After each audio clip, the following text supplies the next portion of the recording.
Hi everyone, Georgianne here again from Monday Morning Flower and Balloon Company, and today I wanted to talk about bridal bouquets. Hand-tied bridal bouquets. They've been popular now for the last couple of years.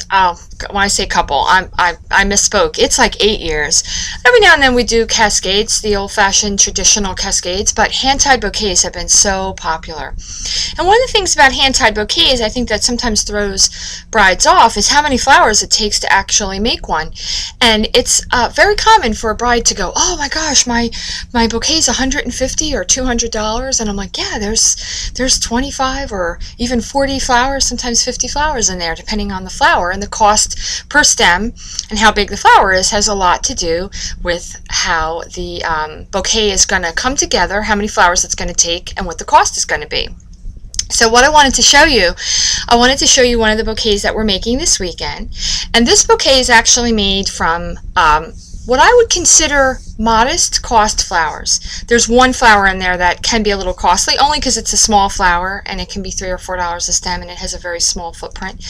But it's made from hydrangea, garden roses, tea roses, hypericombe berries, and ranunculus. So what I wanted to show you is how many flowers it takes to make a bridal bouquet that's hand tied.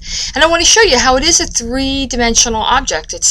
You see them in pictures and you see them from the top, or you see them from the side and you see all these flowers and you count. But you have to realize whatever you see on one side, you have an equal amount probably on the other side and then across the top. So the bouquet I'm showing you we're making for this weekend's bride, her name is Lisa. This bouquet has 3 hydrangea, and a hydrangea is big. Okay, I'm going to show you about like that.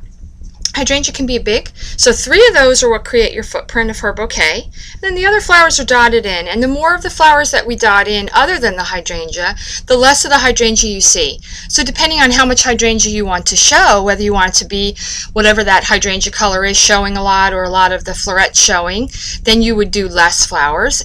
And if you want less of the hydrangea showing, then you would do more other flowers. So she has, in her bouquet, as I'm going to show you, has 3 hydrangea. It has 6 peach hypericombe berries, which were nice, full, meaty berries this week, which was great. Peach garden roses and peach tea roses. So we have 2 different varieties for different textures, and we have 2 different colors too.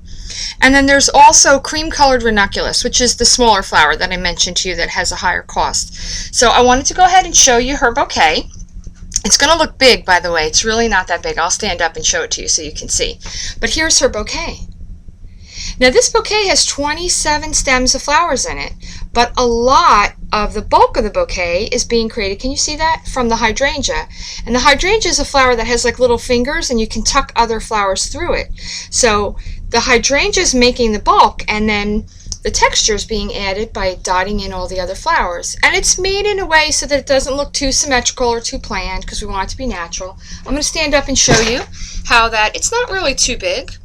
It's a bridal size bouquet, and I'm not a huge girl, but that was what I wanted to show you today. So when you do go to your florist and they're talking to you about your bouquet and the cost, I want you to keep in mind that what has a lot to do with the cost is how big is the flower being used, and how much space does it take, and what's the cost per stem. So that's why I said most of the flowers in here are modest cost, and then here's the ranunculus. See how small it is compared to the roses? See, it's like maybe 1/3 of the size of the rose. And a nice rose is going to be maybe between $4 and $6, depending on whether it's a garden or a tea. And then you've got your ranunculus, which might be 3 or 4. So you can see if you made a bouquet of all ranunculus, it could take 60 stems, and we've done that, by the way. We've done bouquets that had 60 stems or ranunculus. So you can see that if you do the math, that starts getting expensive.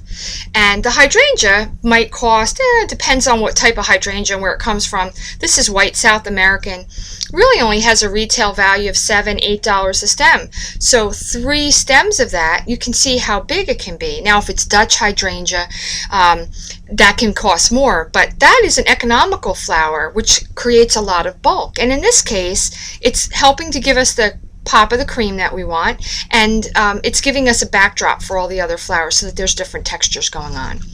So that was my tip of the day. I wanted to just make you aware of how many flowers that it does take when you're making a bridal bouquet. And so that you're a little understanding when you go to your florist, possibly me, that you understand that really the cost of the bridal bouquet has to do with the retail value of each flower that's going in there, how big you want the bridal bouquet to be, and how many stems it takes. When you do the math, it really all makes sense.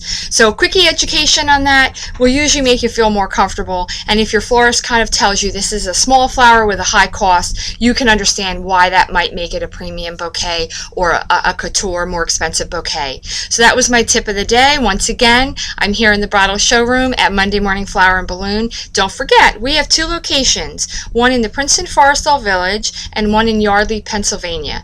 We love doing weddings, and we hope it shows. Have a great time planning your wedding, everyone.